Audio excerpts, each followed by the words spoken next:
जी बिस्मिल्लाहिर्रहमानिर्रहीम अस्सलाम वालेकुम वरहमतुल्लाहि वबरकातुहू। मेरा नाम है डॉक्टर शुएब जावेद। एक नए वीडियो के साथ आपके साथ हाज़िर है। जैसा कि आप लोग जानते हैं कि ब्रीडिंग सीज़न जो है ना वो स्टार्ट है। गायों भैंसों के अंदर जो है ना वो इंसेमिनेशन जो है ना वो हो रही है, और इसमें मुख्तलिफ किस्म के जो प्रोटोकॉल्स हैं, ओविसिन हो गया, डबल ओविसिन हो गया, या G6G हो गया, या फिर एक तो मौसम है, कुछ जानवर नेचुरली हीट के अंदर आ रहे हैं, तो उनको हम इंसेमिनेट कर रहे हैं आजकल। तू समझा? हाँ।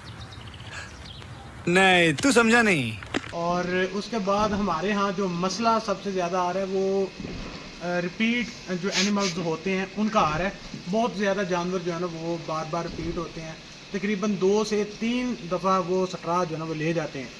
और उस चीज़ के अंदर किन किन चीज़ों को देखना है हमने, एक तो हमने सबसे पहले उनकी खुराक को बेहतर करना है। खुराक के अंदर हमने वाइटामिन, मिनरल्स, DCP और अच्छी खुराक, अच्छी डाइट जो है ना वो हमने सबसे पहले प्लान करनी होती है। जब भी हमने जो प्रोटोकॉल्स हैं हीट के लिए लगाने होते हैं, सबसे पहले हम जानवर की जो खुराक है उसको मेंटेन करते हैं। उसके अंदर हम अच्छा साइलेज देते हैं। उसके अंदर अगर हमने तूड़ी मिक्स करनी है तो वो भी अच्छी क्वालिटी की। इसके साथ अगर हम फीड देते हैं, जो कि दूध वाले जानवर हैं, अगर उनको फीड हम अच्छी देते हैं तो जानवर का कंसेप्शन रेट जो है ना वो बढ़ जाता है। अगर आप फीड देते हैं जिसके अंदर यूरिया, मिसाल के तौर पर अगर आप मार्केट से कोई भी फीड लेते हैं जिसके अंदर यूरिया की मिकदार 2% है, 3% है, 4%, इवन ये कि कुछ जो फीड्स हैं उनके अंदर जो यूरिया की मिकदार है वो 6% तक भी पाई जाती है। तो इसके अलावा अगर आपके वनडे के अंदर यूरिया की मिकदार ज़्यादा, तो आपका जानवर जो है ना वो बार बार रिपीट होगा, यानी कि वो 3 से 4 स्ट्रा भी ले सकता है।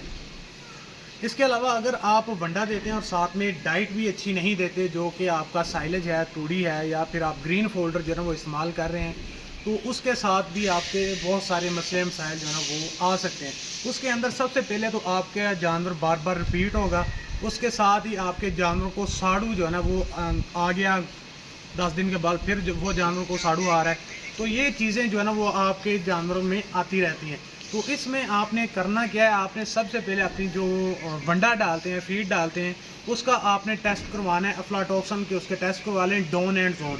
ये जो टेस्ट हैं ये आपके जो है ना वो एक तो घोड़ा हॉस्पिटल जो है, घोड़ा यूनिवर्सिटी लाहौर जुवास, उधर से हो जाएगा। और इसके अलावा एग्रीकल्चर यूनिवर्सिटी जो फैसलाबाद है, उधर भी आप अगर सैंपल भेज दें तो वहाँ से भी जो आपकी फीड के जो सैंपल्स हैं वो हो जाएंगे, और उसके अंदर आपको पता चल जाएगा इसके अंदर यूरिया कितना है, और इसके अंदर डॉन एंड जोन की रिपोर्ट जो है ना वो आपको दे देंगे। और इसके साथ अगर आप अपनी जानवर की खुराक को बेहतर करते हैं, यानी कि अच्छा सैली देते हैं, अच्छी तूड़ी देते हैं, अच्छा उनको ग्रीन फोल्डर देते हैं, और उसके साथ जो वंडा आप देते हैं उसके अंदर यूरिया की मिकदार ना होने के बराबर हो, यानी कि अगर आप साइंटिफिकली बात कर लें तो उसके अंदर 0.5 से लेकर 1% यूरिया डालने की जो है ना इजाज़त दी जाती है।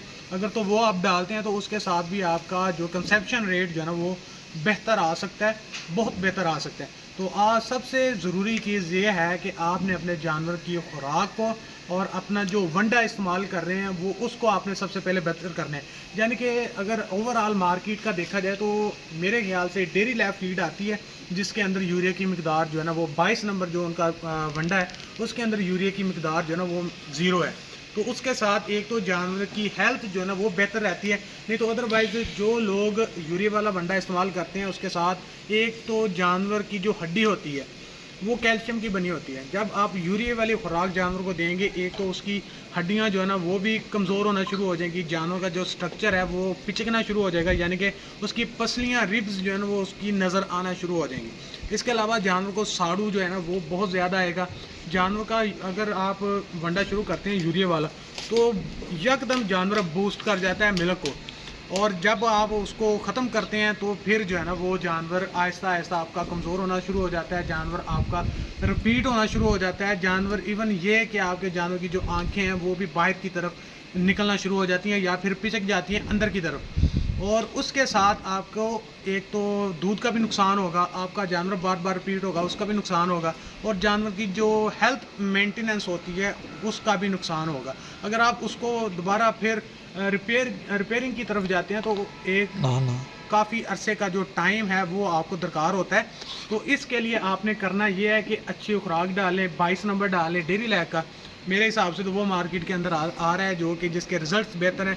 आपका जानवर की जो हेल्थ मेंटेन है वो भी मेंटेन रखता है वो, और जो जानवर का दूध है वो भी बेहतर हो जाता है उसके साथ। जो कि नेचुरली आप देते हैं, सोयाबीन दे लें, उसके साथ उसमें अच्छी प्रोटीन मिल जाती है। अगर आप यूरिया के साथ उसकी प्रोटीन को इन्हेंस करते हैं, बढ़ाते हैं, तो जानवर जो है वो कमज़ोर हो गए। अगर आप नेचुरली तरीके के साथ उसकी प्रोटीन को बूस्ट करते हैं तो वो जानवर आपका, एक तो हेल्थ उसकी मेंटेन रहेगी, और दूसरा ये कि जानवर आपका बार बार रिपीट होने से भी बच जाएगा। तो जो अगर आपका जानवर जो है ना वो टाइम के साथ हीट पे आता है, टाइम के साथ वो कंसीव कर जाता है, वो हामला हो जाता है, तो उस में आपका फ्यूचर जो है ना वो सिक्योर हो जाता है, यानी कि आप एक अच्छी फार्मिंग की तरफ जो है ना वो चले जाएंगे। अदरवाइज़ जो है ना वो अगर आप यूरिया की तरफ रहेंगे तो आपको वक्ती तौर दूध मिलेगा, मगर वो भी आहिस्ता आहिस्ता कम होना शुरू हो जाएगा। तो ऐसी जो ना इंफॉर्मेटिव वीडियो जो इंशाल्लाह हम नेक्स्ट आपके साथ शेयर करते रहेंगे।